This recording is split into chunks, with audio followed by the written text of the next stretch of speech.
अरे धर्मवीर संभाजी महाराज, छत्रपती शिवाजी महाराज यांच्यासारखे हिंदू धर्माचं रक्षण जर कोण करीत असेल तर याच भारतातला जवान त्या सीमेवर तो राब राबतो, हाडाची कान करतो, रक्ताचं पाणी करतो, उन्हातानामध्ये तो सीमेवर तो राबतो आणि आपल्यासाठी जागतो. तो आपण त्यावेळेस आपण निवांतपणे झोपतो दादा. अरे आपल्या धर्मवीर संभाजी महाराजाचं काय आज पाहिलं तर अरे देशासाठी प्राण बलिदान दिला, पण कोणता धर्म स्वीकारला नाही दादा. पण आपण थोड्याशा पैशासाठी आपण धर्म आज आहे का नाही, माफ करून तुम्हाला बोलतो शब्द आहे का नाही. अरे ज्या वेळेस बासे हाती दिले विचारलं संभाजी आता तरी आमच्या धर्मात येतो, जीवदान देतो. संभाजीनं सांगितलं दादा अरे देशासाठी प्राण बलिदान देईन, धर्मासाठी प्राण बलिदान देईन, तुझा धर्म मी स्वीकारणार नाही. पुन्हा बादशाने हाती दिले शिपाई हो संभाजी राजाला खांबात बांधण्यात यावं.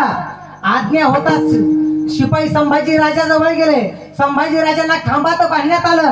खांबात बांधण्यात आल्यानंतर विचारलं संभाजी आता तरी धर्मात येतोच म्हणून जीवदान देतोस. अरे संभाजीने सांगितलं देशासाठी प्राण, धर्मासाठी प्राण बलिदान देईन, पण तुझा धर्म मी स्वीकारणार नाही. पुन्हा कळकळीचा आवाज होता. शिपाईला आज्ञा दिली शिपाई हो संभाजी राजाची जीभ कापण्यात यावी. आज्ञा होताच शिपाई संभाजी राजाच्या दिशेजवळ जाऊ लागले, पण संभाजी राजाचं मुख काही उघडलं जात नव्हतं. काय ताकद होती संभाजी राजाची महाराज. अरे सिंहाच्या जबड्यात घालून हात, सिंहाच्या जबड्यात घालून हात मोदीची जात सांगणारा अरे संभाजी व्हाय संभाजी. अरे संभाजी राजाची मुख काही उघडलं जात नव्हतं. शेवटी संभाजी राजाचं नाक दाबण्यात आलं. आणि आज बघा कितीही पहिलं नसून द्या, कितीही ताकदवार असून द्या, नाक दाबल्याच्या बरोबर आपल्याला आपलं तोंड उघडावंच लागतं.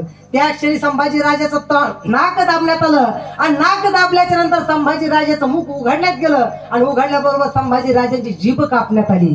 पुन्हा विचारलं संभाजी आता तरी धर्मात येतोच म्हणून जीवदान देतो. संभाजीचा बोलता येत नव्हतं, पण संभाजी राजा नजरेत दिसता तेच होता. अरे संभाजीनं एकच होतं देशासाठी प्राण बलिदान देईन, धर्मासाठी प्राण बलिदान देईन, पण धर्म मी कोणाचा स्वीकारणार नाही. पुन्हा कळकळीचे आवाज होतात. बादशाने आवाज दिले शिपाई हो संभाजी राजाच्या डोळ्यामध्ये लाल बुंद झालेल्या सळ्या खुपसण्यात यावा. जशी आज्ञा होतात शिपाई लाल बुंद झालेल्या हातामध्ये सळ्या घेत आहे, संभाजी राजाच्या दिशेने चलत आहे.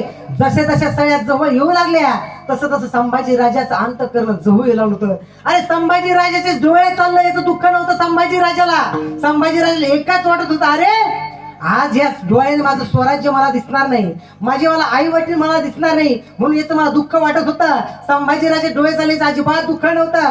जसे जसे सळ्या संभाजी राजाच्या दिशेने येऊ लागल्या तसं तसं संभाजी राजाचं अंतःकरण जवळ येऊ लागलं होतं. संभाजी राजाच्या दोही डोळ्यामध्ये लाल झालेल्या बुंद्या खुपसण्यात आल्या, पण डोळ्यावर